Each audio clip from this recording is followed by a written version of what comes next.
Surabaya, 1945.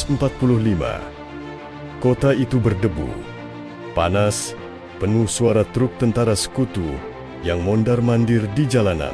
Di balik hiruk-pikuk itu, di sebuah rumah sederhana, seorang pemuda dengan suara lantang sedang menyiapkan sesuatu yang jauh lebih kuat dari peluru. Kata-kata pembangkit keberanian. Dialah Sutomo, yang kelak dikenal sebagai Bung Tomo, tokoh yang tak pernah gentar menghadapi ancaman apapun demi mempertahankan kemerdekaan. Pagi itu udara lembab. Surabaya masih merasakan amarah setelah tewasnya Brigjen Molabi. Isu intimidasi dari pihak sekutu yang berisi ancaman supaya rakyat Surabaya menyerahkan senjata membuat suasana semakin tegang. Namun, di tengah kecemasan banyak orang, Bung Tomo berdiri di depan mikrofon radio pemberontakan. Tangannya mengepal, matanya menyala seperti bara. Ia tahu bahwa sekali saja rakyat surut, Surabaya akan jatuh.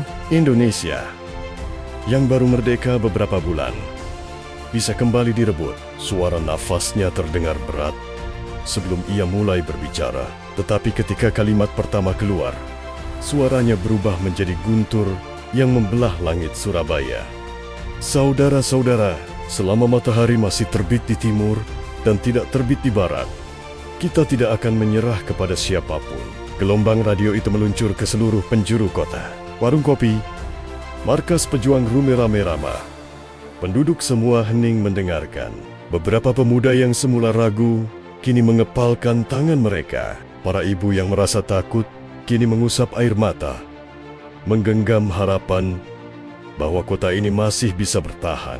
Bung Tomo terus berbicara, menggugah, menggetarkan. Kata-katanya tidak hanya memerintah, tetapi mengobarkan keberanian yang sudah bersemayam lama dalam hati rakyat. Ia tidak memaksakan orang untuk bertempur, tetapi ia meyakinkan bahwa perjuangan ini adalah harga diri bangsa. Di luar radio, kota Surabaya bergerak. Pemuda-pemuda barisan rakyat mulai menyiapkan bambu runcing, meriam bekas Jepang, dan senjata seadanya. Para santri dari pesantren di sekitar Surabaya turun gunung, ikut menjaga garis depan. Pasukan Hizbullah dan Sabilillah mempersiapkan barisan dengan penuh keyakinan. Malam itu, Bung Tomo berjalan mengelilingi pos-pos perjuangan. Ia menatap wajah-wajah muda yang sebagian masih berusia belasan tahun. Ia tahu bahwa kemenangan mereka tidak diukur dari kekuatan senjata, tetapi dari tekad yang dibakar oleh rasa cinta terhadap tanah air. Jangan gentar, katanya pada sekelompok pemuda yang terlihat pucat. Kita memang tidak punya senjata sebanyak mereka, tetapi kita punya keberanian, harga diri, dan Tuhan yang Maha Kuasa.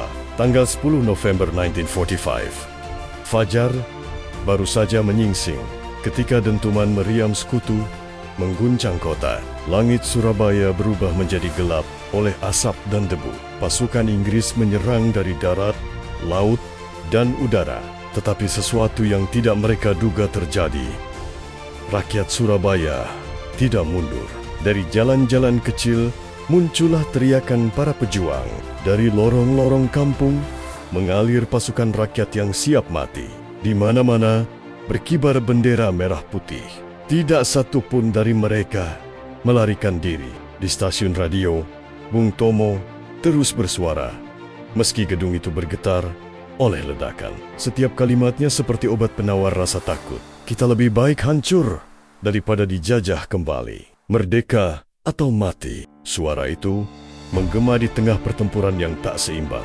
Tetapi justru suara itulah yang membuat Surabaya bertahan paling lama, paling keras, dan paling gagah dalam sejarah revolusi. Sore hari, saat rentetan tembakan makin rapat, seorang pejuang muda berlari ke arah Bung Tomo yang sedang berpindah posisi. "Bung, banyak yang gugur," katanya dengan napas tersengal. Bung Tomo menatap pemuda itu dengan mata penuh empati. Tetapi tidak ada keraguan di wajahnya. Kalau mereka gugur, maka semakin besar alasan kita untuk terus berdiri. Jawabnya tenang. Kita tidak sedang berperang untuk diri kita sendiri.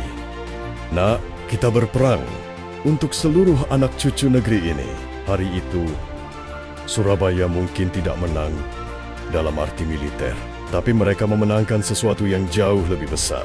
Pengakuan dunia bahwa Indonesia tidak dapat diperlakukan sebagai bangsa kecil yang pasrah. Dan api semangat itu yang membakar Surabaya pada 10 November lahir dari suara seorang pemuda yang percaya bahwa kemerdekaan harus dipertahankan apapun risikonya. Dialah Bung Tomo, si pembakar semangat, suara yang menggetarkan bangsa, api yang menyalakan keberanian jutaan rakyat Indonesia. Mereka merdeka-merdeka.